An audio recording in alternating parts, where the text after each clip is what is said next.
Life is full of surprises and serendipity. Being open to unexpected turns in the road is an important part of success. If you try to plan every step, you may miss those wonderful twists and turns. Just find your next adventure, do it well, enjoy it, and then, not now, think about what comes next. When somebody underestimated me, it made me want to prove them wrong. There's no greater challenge and there is no greater honor than to be in public service. Every good leader is part manager and every good manager is part leader. I firmly believe you never should spend your time being the former anything. Truly remarkable leadership is not just about motivating others to follow, it's about inspiring them to become leaders themselves and setting the stage for even greater opportunities for future generations. You might not be able to control your circumstances, but you can control your response to your circumstances. Power is nothing unless you can turn it into influence. Every life is worthy and every life is capable of greatness. We have an obligation to make sure that opportunity for greatness is there. The first step for a leader is to be right with yourself. Integrity is the basis of leadership.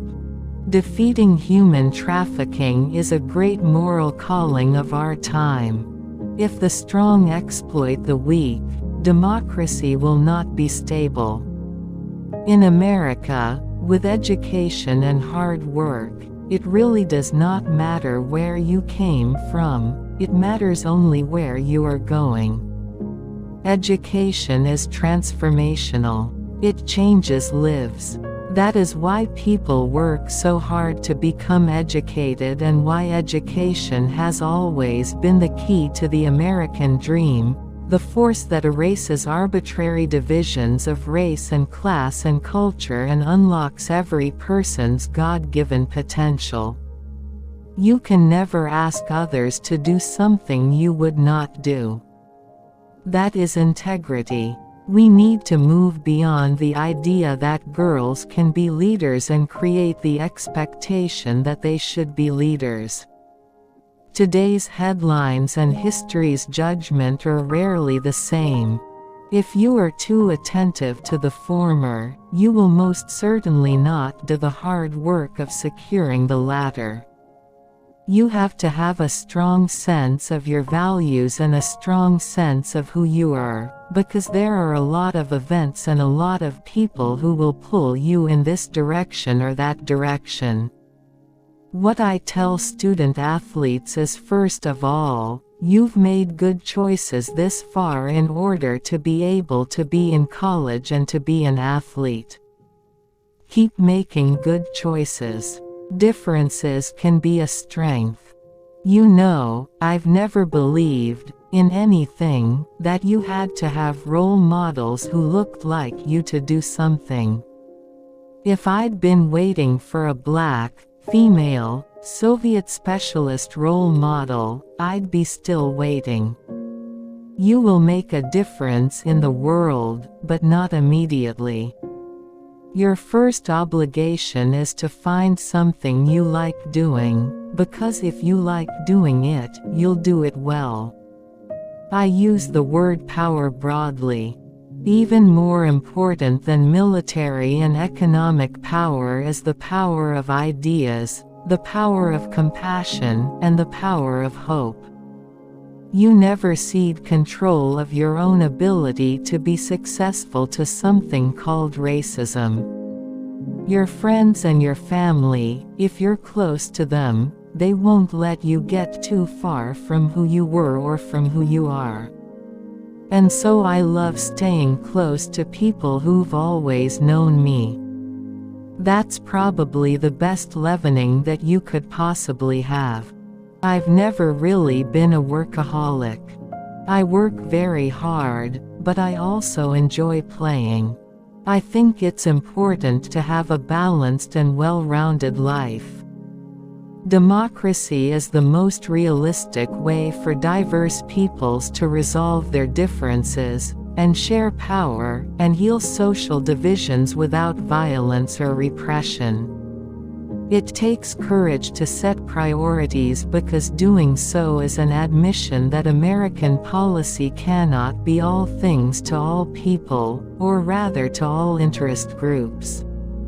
Out of struggle very often comes victory. We're not going to negotiate about the terms of terrorism. You don't negotiate about terrorism. It's as wrong to engage in terrorism, and there isn't anything to negotiate. It's bad policy to speculate on what you'll do if a plan fails when you're trying to make a plan work. We're in the middle of the transformation of a society that has handled its politics through repression to a society that will handle its politics through democratic institutions.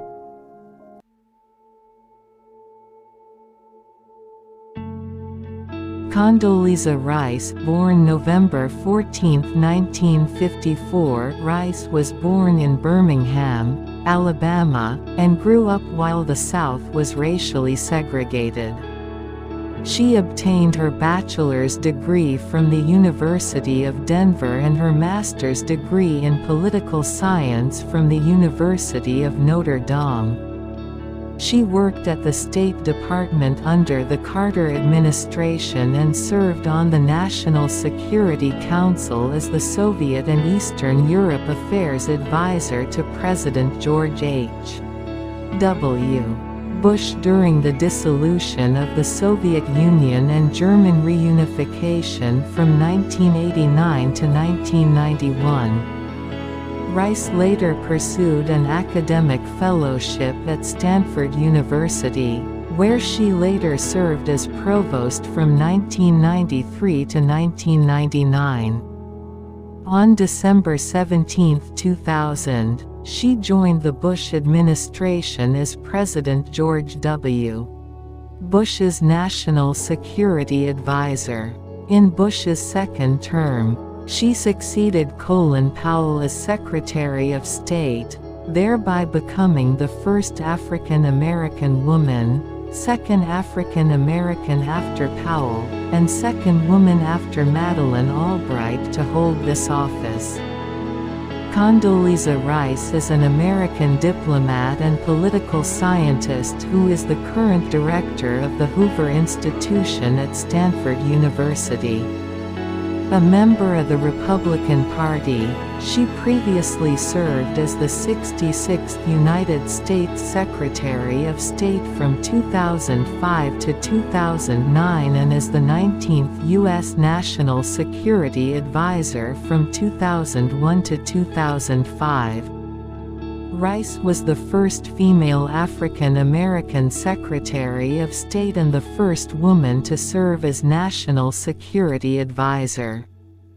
Until the election of Barack Obama as president in 2008, Rice and her predecessor, Colin Powell, were the highest-ranking African Americans in the history of the federal executive branch by virtue of the Secretary of State standing fourth in the presidential line of succession. At the time of her appointment as Secretary of State, Rice was the highest-ranking woman in the history of the United States to be in the presidential line of succession. In January 2020, it was announced that Rice would succeed Thomas W. Gilligan as the next director of the Hoover Institution on September 1, 2020. She is on the board of directors of Dropbox and Makina Capital Management, LLC.